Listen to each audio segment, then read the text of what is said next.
Hi, everyone, and welcome to another Monticello for Kids live stream. We're so glad that you could join us again. My name is Laura Cooper. I work at Monticello as our continuing education coordinator, and I'm so excited to talk with you again. If you've caught either of our earlier live streams this week, you know we've been talking about Jefferson's passion for religious freedom, and you may have watched Thomas Jefferson as portrayed by Bill Barker on Tuesday, or even gone for a deep dive with John Ragasta and Gary Sandling over at our research center yesterday. So here's Jefferson, and we'll also show you a picture of Monticello, his famous home, and we are once again talking to you from home while we are closed to the public, and we hope that you all continue to stay safe and well too. Now, why is Jefferson so associated with these ideas of religious freedom in the history of our nation? It is because he wrote a document called the Virginia Statute for Religious Freedom. It's a big fancy name for a law that came into effect before the Constitution, before the Bill of Rights, to create freedom of worship in Virginia. And we'll show you a picture of what that document looked like. You can tell that it was very detailed and hard to read, but an important part of these ideas of liberty in the United States. Jefferson thought that freedom of thought, the freedom to think whatever you'd like, was so important, and that the government shouldn't get to decide what church people are allowed to or not allowed to go to, what people think or where their funds that they want to give to a different church can go. And he also wanted to make sure that no one church had too much influence on the government. And that was true for popular Christian religions at the time in the young United States. But Jefferson also wrote about how he wanted that to be true for people of every religion or no religion at all. So it's a really broad vision of what this could mean for the young nation. And Jefferson wrote more about religious freedom over time, and we'll talk about that too. But I would love to hear from you all. This is one of the things that Jefferson wanted to be remembered for. It was something he thought he had contributed or given as a way to help. So think about that for a minute. What is something that you want to contribute in your life to the world? And that can be a feeling or something you create, a job you want to have that helps people. It could be anything at all. You don't have to invent something or popularize a big idea like Jefferson did. So think about that and share it with us in the comments if there's something that you know that you want to be able to contribute. And this is such an interesting time in history to think about that, as there are so many people doing such important work right now. With that in mind, let's take a closer look at these ideas of Jefferson's Statute for Religious Freedom. It's one of three things that he wanted to be remembered for. And it has an enormous significance in American history. It's part of the inspiration for the rights we have in the First Amendment in the Constitution. And Jefferson wrote more about this in a series of letters while he was president that helped contribute to ideas that are now held on separation of church and state. He's the first one to use that phrase in this letter to a religious group. Oh, one of our watchers wants to contribute a nice big smile. That's so wonderful. I love that idea. Jefferson certainly got some big smiles for his ideas on religious freedom. And people were very grateful that these smaller religious groups could now worship freely. And so one group in Cheshire, Massachusetts, actually sent Jefferson a gift out of appreciation for his contributions to religious freedom. And they did what they knew best. They used their skills and their talents and the business they already had. And that meant that they sent him a big block of cheese. They sent him a whole wheel of cheese. And it makes for a great story, as you can imagine. A wheel of cheese, a big circle of cheese over 4 feet wide, being sent all the way from Massachusetts to the White House while he was president. So there's actually a great book about this, A Big Cheese for the White House. It's not the first or last, or not the, excuse me, it is probably the first we know of, but certainly not the last time that cheese is sent to a president out of appreciation. This happened with President Andrew Jackson too. But Jefferson was very certain he did not want to accept gifts as president. He didn't want that to become a habit. So he actually insisted on paying for the cheese and sent payment up to Cheshire, Massachusetts for this amazing gift that they had sent. And it stayed in the White House, they think, for about 2 years. And one visitor describes it as being rather less than good by the time they finally got rid of it. So it's pretty funny to imagine as a gift for appreciation of those ideas. And Jefferson was really private about his personal beliefs. He said what his neighbor believed neither picked his pocket nor broke his leg, which is a very unusual way to describe that. But he basically meant that it didn't bother him at all what his neighbor believed. And that was important to him, that they could each believe whatever they wanted in private. Jefferson certainly invited conversations about philosophy and beliefs, though he had art from all over the world and many different cultures on display in his home. So you can see how this was significant to him in many different parts of his life. And when it came to time to decide what he wanted to be remembered for, Jefferson actually drew what he wanted his own tombstone to look like after he died. And he listed just 3 things that he wanted to be remembered for. And over the last few weeks, we've actually talked about all of them. So the first, and here is his drawing of what he wanted his own tombstone to look like. The first is the Declaration of Independence. I've got my copy of it right here. So creating civic liberty, the liberty of the United States from the British Empire. And then next is author of the Virginia Statute for religious freedom. So the freedom to think however we want. And here's Jefferson handing in that Declaration of Independence before the 4th of July in 1776. And then the last thing that he wanted to be remembered for is starting the University of Virginia. And this is what we talked about last week, the school right here in Charlottesville. And this is the way that Jefferson thought we would protect all of these liberties that he'd written about in the Declaration and in the Statute. It was through education that citizens who had learned about philosophy and government and so many other topics would be able to use all of their liberties well. Which is really interesting to think about. So we can also show you a picture of what Jefferson's tombstone looks like now. It is at Monticello. And when we are open again, you all can come by and see where he and many of his family members are buried. As we think about Jefferson's many ideas and what he thought he had contributed, he also wrote many times, "The earth belongs to the living." And that meant that he thought that the ideas of the next generation, of you and I, should become the most important, and we should be able to continue moving forward, taking what we think is useful from the past. So that leaves room for thinking about the good ideas and the bad ideas that come from history. We have another answer: want to be remembered for being kind and, I think, an astronomer. That would be a very cool job. I love that idea. So if we have any other answers, I would love to hear or see those. And we're going to think about the significance of religion to people at Monticello who weren't Thomas Jefferson. As we've said before, there were many other people living and working at Monticello, many of whom were enslaved.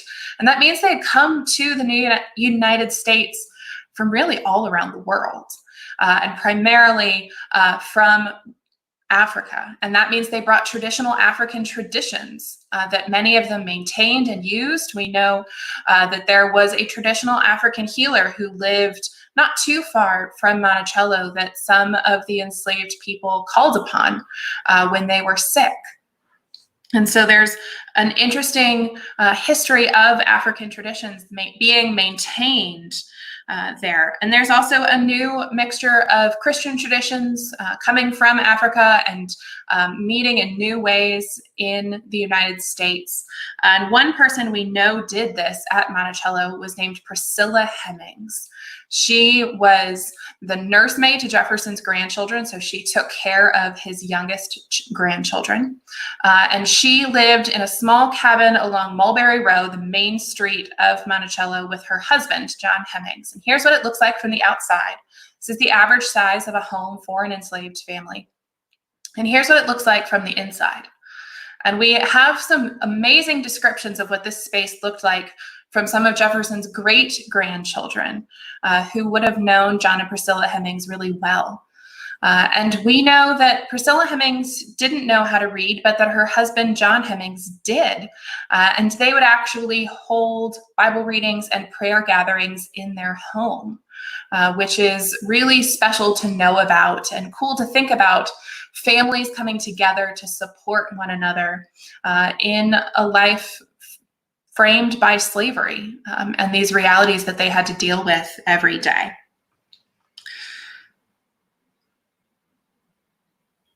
Now, part of the reason we get to tell all of these stories today and remember the history of women like Priscilla Hemmings and know about the different lives and perspectives at Monticello is because Monticello is still standing.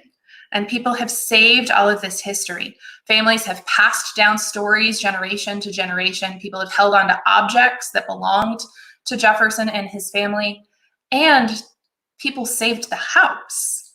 And the reason the house was saved is, again, because of religious freedom. The house was originally bought by some friends of Jefferson's family after he died, but not long after it was purchased by Uriah Levy. And we'll show you a portrait of him. He was a Commodore, a leader in the United States Navy, and the first Jewish Commodore in the United States Navy. And he knew of Jefferson's work in religious freedom and his passion for these ideas. And that was part of why he wanted to save Monticello. And so his family bought it and held on to it for almost 90 years. And it was one of their favorite places. And now it's a favorite place for many of us and a place we love to explore. And so I would love to hear about what are some places that you love to explore and some things that you enjoy visiting and learning about, even if it's your own backyard or a nearby park. There aren't many places to go right now, but I have found getting to explore just on a walk around the neighborhood makes me feel so much better right now. And there are so many things to notice and see. So as you think about historic places, there are really historic places all around you. You can look around your apartment or your home or your backyard and notice details that tell you about how it was built or what it was made out of and all sorts of details. So you can look around, and I can look around my own living room and I can think about what I see. I can see brick and stone and wood. And then I can think, Penny loves to explore her basement. Basements offer a lot of interesting content. They're often kind of creepy. So good potential for exploration there. And another thing we can use to explore, especially in basements, is our senses. So I can not only think about what I see, but I can think about what I smell. So Michelle likes to explore the woods in her backyard. So what does it smell like? What flowers are there, or trees, or is there pollen that's making me sneeze? Is there something to taste or try? What can I hear? As soon as I open my door, I can hear the mockingbirds and robins. And then we can also think about what a place means to us. So Monticello means so much to so many people because it is a place of memory, of religious freedom, and the history of our nation. And that gives us a lot that goes into how we understand a place. And as you examine the room you're in or your neighborhood. You can think about what you already know about it. It's probably something you know really well. You can think about what you experience as you explore, right? Those smells, those sounds. And then you can think, what do I want to know more about? Perhaps you spot a flower that you don't recognize and you want to go home and do some research. Perhaps you can talk to a neighbor from a safe distance and learn about what they're growing or the history of when their home was built. And think about what can you use to help you learn more. So one viewer likes space, Williamsburg, Virginia, that's one of my favorite places too, and Israel. So it's a huge range of spaces to try and learn about. So you might need to do some research on the computer. You might need a map, right? I love exploring maps and how that helps me figure out how different places are connected to each other. Perhaps for something smaller in your neighborhood, you might need a magnifying glass. So you can use different tools to learn more. And then when you get to go to a place safely, you can also think about what can you responsibly take with you from that trip. So of course, that's something you want to do respectfully and with permission, but perhaps you have a rock collection that you're working on. Perhaps you have a collection of photos from all of the different places you visited. And maybe it's just a memory, something that you can think about from that trip. And something I did earlier today as a way to capture an experience was take a rubbing. So I took my giant nickel with Jefferson on the front. There we go. And then Monticello on the back. And I used some colored pencils. I think a crayon without the wrapping on it would work even better. And some recycled copy paper. And I took a rubbing of both sides of the nickel with the side of that pencil. And so this way, if I didn't actually have my giant nickel, I would still be able to capture what it was like and the texture of it. And particularly when you're exploring in nature, you can learn about different textures too. So I took a little walk into my yard and examined the texture of leaves and bark and rock. So there's a lot of different options there for exploring the world around you. Now, if you have any questions for us, I want to make sure that we have a chance to answer them. And of course, there are always more ways to learn about everything that we've discussed today. Penny would like to know, did the person who knew how to read teach other people how to read? So specifically asking about John Hemmings. To my knowledge, we don't have any records of John Hemmings teaching people how to read, but that doesn't mean that he didn't. That could have easily happened. So we know that enslaved people often helped each other by teaching and learning in secret. And we have several of John Hemmings's letters that still survive. Most of them are to Jefferson about the construction work that he was doing, but there's also one to Jefferson's granddaughter, Septimia, which is really cool to read because Septimia would have gotten that letter in the Monticello nursery where John Hemmings's wife, Priscilla, was working. So there's always this extra complicated family history to all of this. So to learn more about what we've talked about today, there is a great video that we will link to about the history of the Levy family. There are some great primary sources of Jefferson's words on religious freedom where you can dig in and see all of Jefferson's ideas and learn more about them. There's also a version of the Statute for Religious Freedom written for younger learners on our website so that you can take a closer look at it. And as we're talking about now, you can listen to those Getting Word interviews from our oral history project, where those stories have been passed down and hear more about the lives of the enslaved people at Monticello and their families. A question of how big were the enslaved families' cabins. We'll put that picture of the exterior back up. I don't remember the dimensions off the top of my head, but you can see that it's fairly small. And you can And here's the interior. And this picture is taken from a loft, looking down from an upper level where there would have been more room for folks to sleep. But I'm going to estimate and say that it's about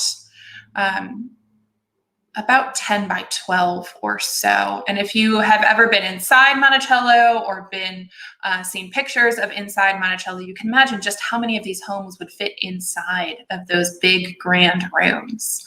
And there were often many family members living in a space that size. How did I get the giant nickel? We sell these in our gift shop, and I've had mine for years, and I usually have it in my pocket while we're on site to give a great fun thing for students to look at on field trips or with family groups. So it's one of my favorite things to show people. And that goes for my big copy of the Declaration of Independence, too. So thank you all so much for joining us. If you want to learn more, you'll see all of the links to resources in the comments, and they are all at monticello.org/kids-livestream. And next week, we will be back in the kitchen for a craft about architecture. I'm very excited about it. So thank you all again for joining us, and we'll see you next week.